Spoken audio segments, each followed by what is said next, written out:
What's going on, ladies and gentlemen? And the TDS is on full display, even when much of Hollywood thinks that we've seen the last of the Don. They can't help themselves. It's a medical condition. It should absolutely, undeniably be added to the medical dictionary as it has very observable, repeatable, and predictable side effects. Some of them include career damaging tweets, loss of friends, loss of family, loss of perspective, weight loss, weight gain, feelings of dread, dying alone. And this is just some of what goes in to having TDS. And this episode is, of course, sponsored by me giving away free Xbox. Link in the description or in the pinned comment below how to win it.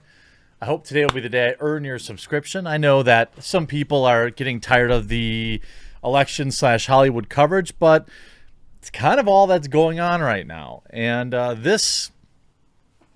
has never been, outside of maybe Ron Perlman, there has never been a more clear example of TDS syndrome than Z-list actress Kathy Griffen.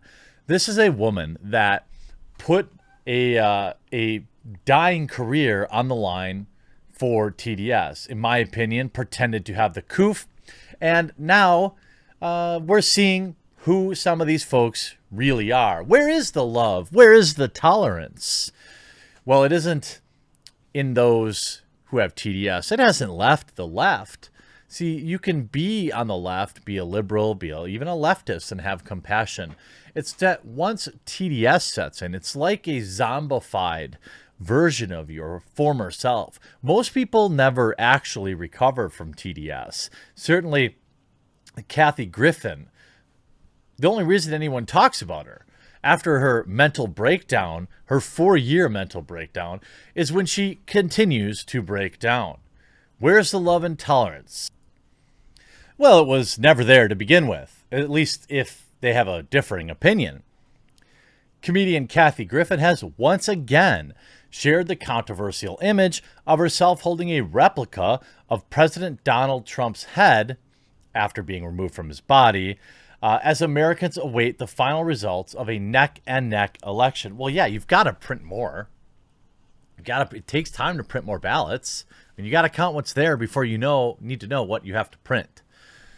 Of course, she reshares this image, and 3 years ago, the image caused an overwhelming backlash, with both Trump supporters and even some of his critics saying it crossed the line, which led Griffen to be fired by CNN. Now, I don't see, this is a tough spot. I can laugh at her derangement. Do I think she shouldn't be allowed to post this image? No, of course not. But what's it that the censorious group of people always say? They're always saying, freedom of speech does not mean freedom from consequences, right? Isn't that what they say? This time, however, there appears to be less outrage. Some of who responded to Griffen's post said they changed their minds and were no longer offended by the image. I was disgusted and outraged the first time. This time, not so much, one Joe Biden voter said. Others said she should never have apologized the first time. David Hillingsworth saying, you were correct the first time and you are again correct now. Now, of course, Trump supporters, on the other hand, still accuse Griffen of stepping out of bounds with a gruesome likeness, saying it stands in stark contrast to the love and tolerance message of her Democratic Party. I mean, look, I'm not personally offended by it. And this is somebody who thinks she's trying to remind the rest of her cult that she's still one of them, desperate for work after being terminated. Others try to take the issue up with Twitter, saying the image violates the rules on spicy images, while the pleas to ban it seem to have fallen on deaf ears. Quote tweets of Griffen's post curiously appear to have been hidden by Twitter. Oh, the state of a removed head of the president of the United States doesn't violate Twitter's rules. Give me a break. It's not real. I don't know. I mean, remember last time She literally bawled crying on camera. She cried and said that she regretted it. Why? Because she lost her job. She lost everything. Now she's doing the same thing over again. And when there's backlash for this, and there inevitably will be, she'll cry and complain again. Comedian Kathy Griffen retweeted her controversial photograph showing this. She is 60 and an outspoken opponent of president. Best known for presenting the New Year's Eve countdown with Anderson Cooper before being fired, until she was fired for posting the picture 3 years ago. It is seen as with an expressionless look, holding the head. The controversial image, which Griffen saw caused her to be investigated by the Secret Service, was posted shortly after the president declared he had won the 2020 election around 2 a.m. in the morning.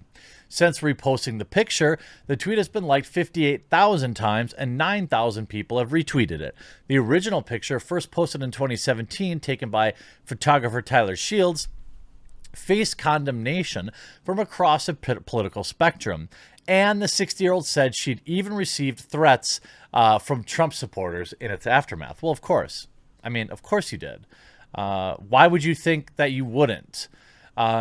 She said she was approached by a man after the stunt, which made her a Hollywood pariah, leading her to have metal detectors installed at her home. This is what TDS looks like. Don't let it happen to you. Don't let it happen to your family. Griffen initially apologized for the photograph, but later revoked that statement and now stands by the photo and insists it was free speech. Of course it's free speech. I don't think you should be able to have this photograph. I mean, if it violates Twitter's rules, I suppose that is up to Twitter.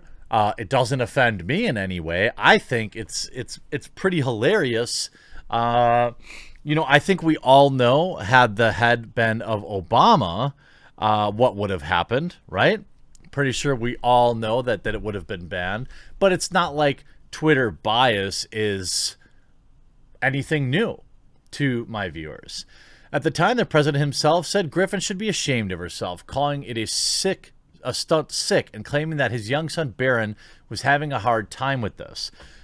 Chelsea Clinton, the daughter of Bill and Hillary Clinton, called it vile and wrong and said it was never funny to poke about this type of thing. Griffen was dropped from CNN's New Year's Eve show, and co-host Anderson said the photo was clearly disgusting and completely inappropriate. She had been the co-host of CNN's New Year's broadcast Eve for 10 years before being fired in the aftermath of the photo. Not only that, she had lost actually several jobs. Over the past few years, however, the comedian has launched a stand-up comedy comeback, and the controversy was chronicled in the documentary Kathy Griffen, A Heck of a Story. The only Griffen I care about is Peter Griffen. Nobody cares about Kathy Griffen. I mean, it's ridiculous. And look, I mean, I'm actually one thing that might actually happen if Trump isn't president anymore, comedians might actually have to come up with real material. We're going to actually see where the rubber meets the road. All these people that are paid comedians, which are just political pundits.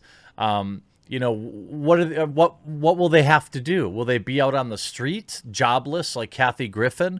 What will the Daily Show talk about now that their Lord and Savior Kamala Harris will be the president? I mean, Joe Biden will be the president. What will they talk about every single night? Will they just be, confirming, or will they still talk about those nasty Trump supporters? What will CNN talk about endlessly now that their candidate has a strong chance of being the next president of the United States? I mean, it'll be interesting to see how media, it's almost like it was just 4 years ago, but it feels like I don't really remember what people talked about then. Was it maybe this thing called actual news? I guess we'll have to wait and see. I hope you enjoyed this video. We'll talk to you again real soon.